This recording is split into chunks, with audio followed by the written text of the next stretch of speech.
Offering God Alabama grace all in the spirit. Yeah. Georgia roots in the soul every time you hear it. Yeah. So, y'all, we have spent the last few minutes talking about the Nolan Wells case where viral audio, alleged voicemails, and social media speculation are all competing with an active investigation. And whether those recordings ultimately prove to be significant or not, they raise a much bigger question. Can one leak change the entire direction of a story? History says absolutely.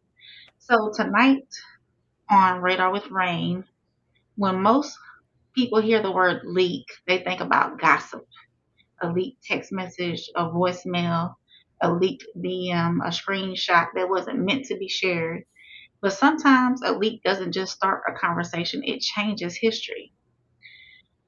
One of the most well-known examples happened back in 2014 and involved former Baltimore Ravens running back Ray Rice.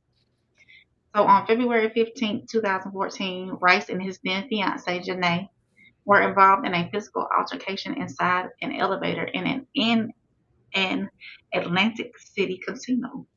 A few days later, surveillance footage was released showing Ray Rice dragging an unconscious Janay out of the elevator.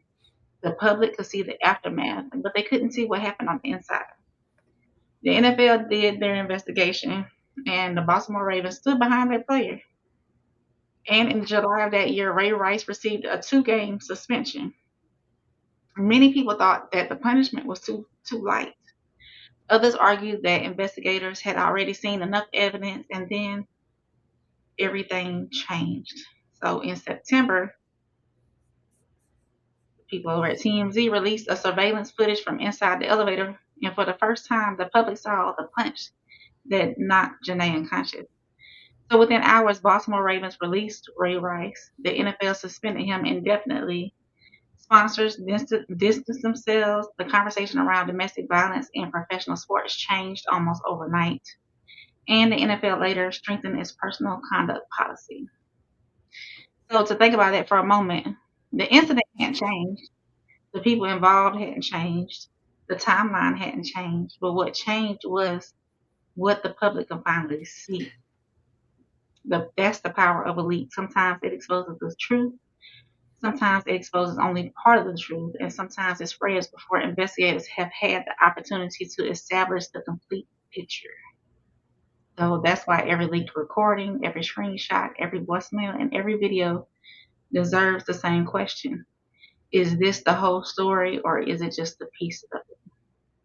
So you can go ahead and play the video. So TMZ presents How to Investigate a Crime. Step 1, investigate the crime. Something the NFL simply chose not to do 7 months ago when Ray Rice knocked out his fiancée in an elevator. So this is a total failure on the part of Roger Goodell and his team of investigators. And they didn't do the obvious thing, which was go to the Rebel Hotel and Casino in Atlantic City and say, hey, can we get the video? And sources from the casino tell TMZ they would have happily handed the video over if anybody from the NFL had asked, but nobody asked. And we know Ray Rice's lawyer had a copy. And they would have had leverage over Ray Rice. They could go to him and say, we have to see the video to determine what your punishment is. So was this an oversight or was it by design? I don't think it's obvious that this is an oversight. There are things sometimes you don't want to see if you've already reached your conclusion. And without seeing the video, Goodell's conclusion was to suspend Rice for a measly 2 games based on Rice telling him this was a case of mutual combat. Well, that, and of course the work of his crack investigators, seen here. Stooges. But back to the crime and the tape the NFL made no effort to see. If they thought that the videotape might be explosive, why wouldn't they buy the tape? Oh, if they did that, they would be summarily fired and even more. So, but this makes them look bad too. My question is why didn't they come in and somehow get somebody or do something? Clean it up. Ray Donovan, or? That's what they should have done, Ray Donovan style. Well, he's normally a badass, just not in that clip. Anyway, Kamish never sees the video until now. Ray Donovan not involved, and Rice dumped by the Ravens and Madden 15. Yeah, that happened. Dude can't even play pretend football.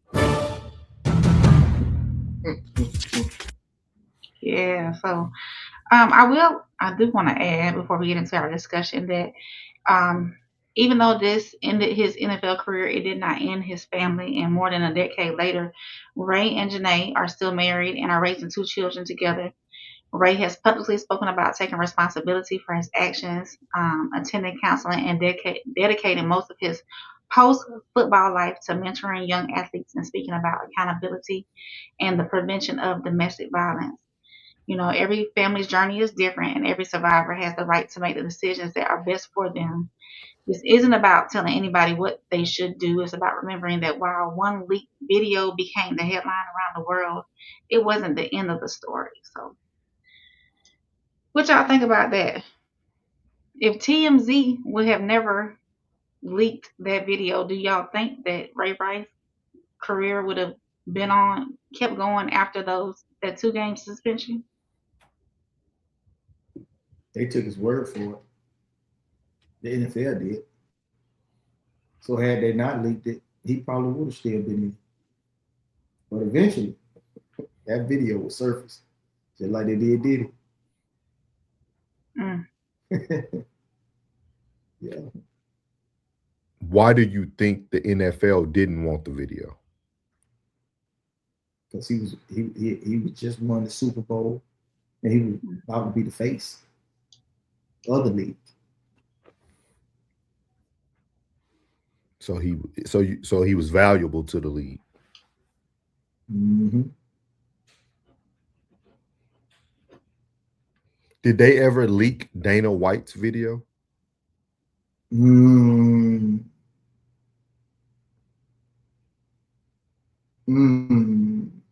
have to look that up throughout the show, right? I wondered You talking about that's the UFC dude, right? Yeah, when he supposed to have slapped his wife, I think it was at dinner or at some outing. Somebody had to leak it. What you say? I say somebody had to leak it because we know about it. I think the biggest thing that impacts leaked information is us, the consumer.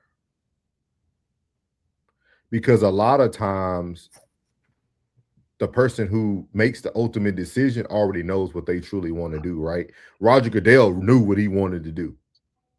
Like he wanted to suspend him for 2 games and bring him back into the season. We'll figure it out, right? Because like he's not the he's not the only one, right? Who was the other gentleman from the Kansas City Chiefs? But they let him come back. He did the same thing. What was his name? The running back. Oh, Hunt. Hunt had the same video. They were in the middle of the street, if I'm not mistaken, or at a hotel or something. So, and he got was he at a hotel, Plug? She called him something. It was in a bar. Yeah, at a bar. He slapped her face bounced off the table. Yeah. And then we forget about the college football running back. I think he's still in the league, if I'm not mistaken, who punched the girl when he was out at the bar. I think he went to Texas State. Dang, what was that? I think that was Joe Mixon. I think that was Joe. Yeah, you're right. I think you Mixon, right? Yeah, Joe Mixon. Yeah, yeah. She called him. She called him out his name, and he. So let's answer. Let's try to answer this question then. 2014. Somebody lost their whole career. 2020, if somebody can look up the year, 2022, 23, you got Kareem Hunt, you got Joe Mixon. Like, what change did the NFL start accepting DV? I think after Tucker, that kicker from New York. That kicker from New York was beating the but he was doing it for years. He was doing it for years. Joe did that in 14 as well. So so think about this. Joe did his before he got drafted. Even before he got drafted. And they still took him. Yeah. What about Kareem Hunt? And this is why I wanted to have the conversation tonight, because we are who pushed the narrative.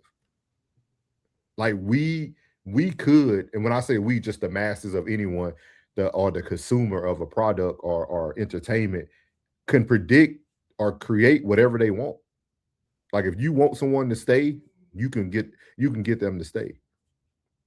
If you want them gone, you can get them gone. You're gone. Yeah. The popular opinion So- we just talking about. that Kareem other Hunt day. was 2018. So Kareem Hunt was 4 years later. Mm-hmm. So just a list of names, and I seen Classic say, he said, yeah, they showed Dana White, even though he owns his own stuff. So I mean, he would have to fire himself. Yeah. But He they let Kareem go. The Kansas City Chiefs did, and then what's the name picked him up, and then Cleveland picked him up. Then after he redeemed himself, then they brought him back. yeah, It depends on who it is. yeah, it's crazy to think about, man. It's just crazy, man. Like all the leak information, but this Dana one, White happened in 22. I'm sorry. yeah, 2022 was Dana White. So it's crazy, man. Just to say between an 8-year span, somehow we changed our standard. And nobody was streaming race for Ray Rice. Like that's why I said, like, when you think about this leak information and you think about the way we think about the world, it's like we fight things very one-sided depending on how emotionally invested we are in it. Like you had multiple events happen in the same year, and one person got the ultimate demise and everybody else got a second chance. Yeah. Like we have to start questioning those things too. Like why did this person have to pay the ultimate price? He took full accountability. I want to say he went on the Oprah show and everything. Like he did a whole, he was in the public eye more after the incident than he was winning the Super Bowl. Yeah. Yep. Him and his wife did an interview with Gayle King too. So. Yeah. So you think about that, like he paid the ultimate price on February the 15th, day after Valentine's Day. Y'all women be acting a fool because you didn't get what you wanted. And then the same year, somebody did the same thing. Then you had all these situations, but one person paid the ultimate price. Precedence. Why didn't Ray Rice set precedent? In the NFL's decision otherwise. Well, I know that Mixon he came to the NFL after the fact, but why didn't they? What made Ray Rice so different? I remember the incident when I'm a Baltimore fan. I remember when it happened. They just won the Super Bowl. Yeah. You think that's the reason why? Do you think that if they hadn't had won the Super Bowl and been in the limelight from that, then he would have been in the league? Dang. So this is something a lot of people don't understand. Once you become successful, however they might look in a system, because the NFL is a system as well. Once you come successful in those realm of things, the way you move is everything. You're no longer. We just did it on. We did it on here, I think, with the dude that played for the Chicago Bulls who took the shot at the. Nobody talked about him. He lost his whole career. Yeah, he lost his whole career because he was dressed in his Muslim gear and showing out how he felt in his religious practice, and he lost it all. But nobody cared about him when he was just playing ball before they won a championship. Like once you win, once you become a part of what they call the top tier, everything you do at that point is going to be scrutinized. Yeah, under a microscope. A microscope, yep. Yeah. But great one, man. You pulled this out. When I seen it, I said, man, Rain pulled. I like that one. You pulled that one out. I like that, Rain. I like that. We're gonna do some of the comments before we transition, or yeah, I will transition there. I'll let you do the comments. Okay. All right, y'all. That was On the Radar with Rain. So one leaked video became the headline of the world, but it wasn't the end of the story. Sometimes headlines tell us what happened next, but only time tells us what happened. I'm Rain, and that's what's on the radar.